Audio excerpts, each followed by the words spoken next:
boomed once again as she provided fire support for Americans who stormed the beaches of Normandy, southern France, Iwo Jima, and Okinawa. Continuing on, the attack on Pearl Harbor began at 7:55 a.m., with torpedo planes coming in waves from both the north and south, while flying at an altitude of only 30 feet. The first few torpedoes slammed into the hull of the USS Oklahoma, exactly in the spot where the battleship Missouri is today. Oklahoma began to tilt, and in less than 12 minutes, she had completely rolled over, only stopping when her masts hit the bottom of the harbor. She had taken as many as 8 torpedo hits on her port or left side. This was a crippling blow, and consequently 429 sailors and Marines were lost on the Oklahoma. A memorial dedicated to these men was erected on the shoreline where many of her crew first set foot on Hawaiian soil years ago. The West Virginia, Tennessee, Maryland, California, and Pennsylvania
We have about 10 minutes before we can open the doors for the 10:30 group. You might want to use the bathrooms here and now. The nearest are next to the snack shop there. There are none for the duration of this hour-long program. Clear water's fine. No other food or drinks are allowed. So just a heads up. And again, we have about 10 minutes before we can open the doors. 10-minute warning. Okay.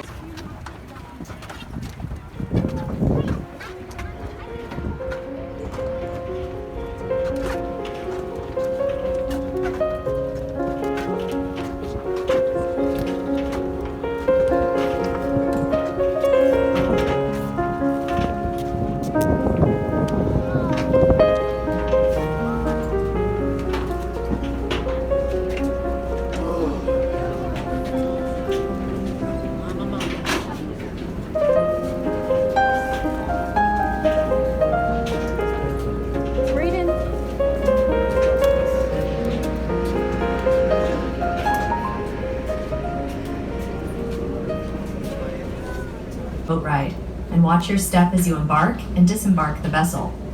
Standing is not permitted at any time while the vessel is underway. We ask that you silence your cell phones and refrain from texting during your time on board. Once we approach the USS Arizona Memorial, the U.S. Navy will maneuver the boat so that everyone has an opportunity to take photos. If you have any questions during your visit today, please speak with a National Park Service representative after you return to the Visitor Center.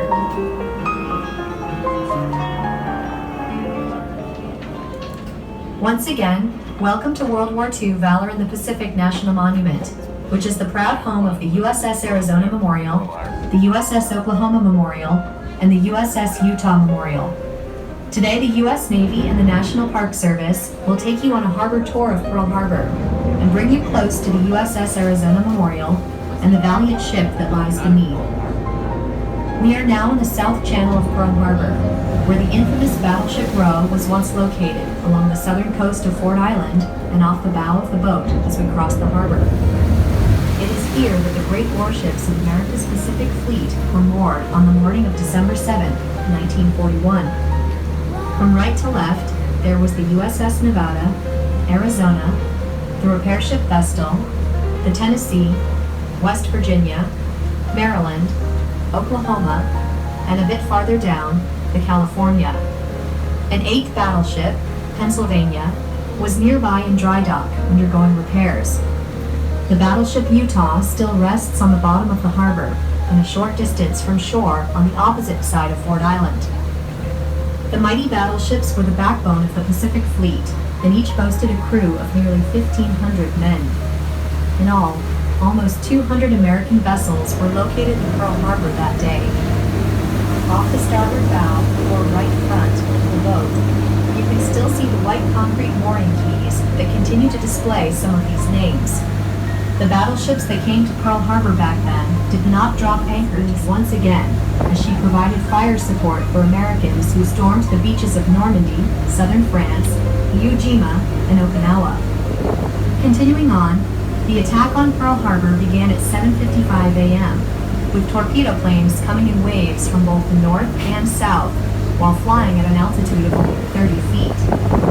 The first few torpedoes slammed into the hull of the USS Oklahoma, exactly in the spot where the battleship Missouri is today.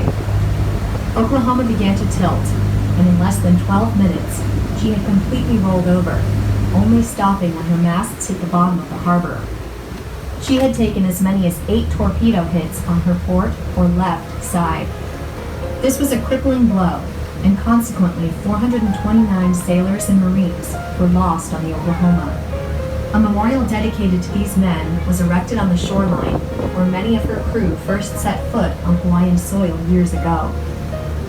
The West Virginia, Tennessee, Maryland, California, and Pennsylvania are the length of 2 American football fields.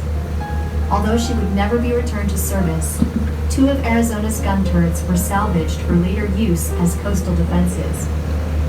On December 6, 1941, just one day before the attack, the USS Arizona had taken on almost 1.4 million gallons of fuel oil in preparation for an upcoming trip to the mainland. Much of that oil caught fire and burned following the attack. However, the fuel that remains slowly leaks from the wreckage at a rate of about 1 to 2 gallons per day. The National Park Service and the U.S. Navy carefully monitor the site, but at this time, the oil leakage poses no environmental hazard. The Arizona Survivors Association has referred to these surfacing drops of oil as the black tears of the Arizona.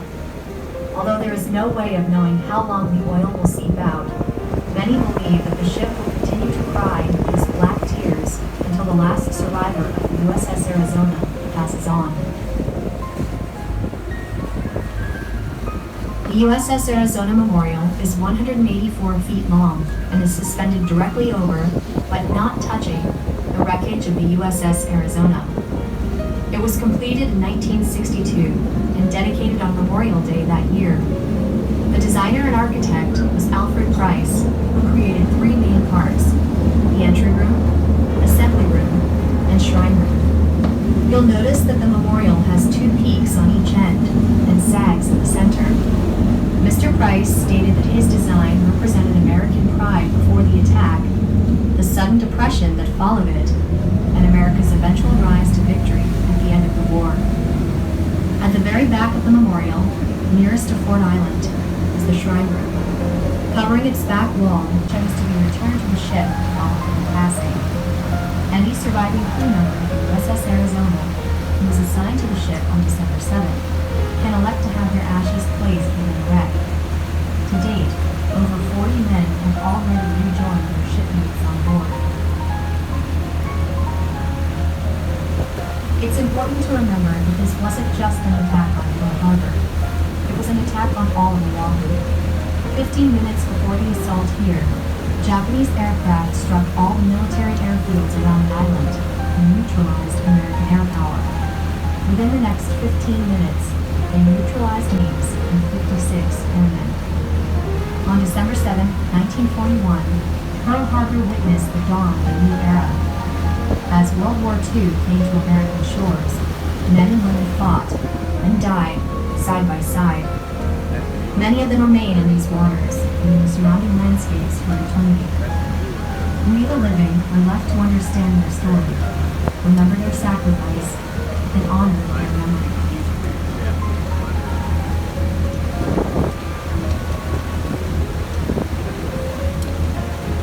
As we return to the visitor center, we ask folk to the dock. If you have any questions, please find a park ranger or volunteer here at the visitor center, and they'll be happy to answer your questions. On behalf of the National Park Service and the U.S. Navy, thank you for visiting Pearl Harbor. We hope you enjoy the remainder of your visit and wish you farewell.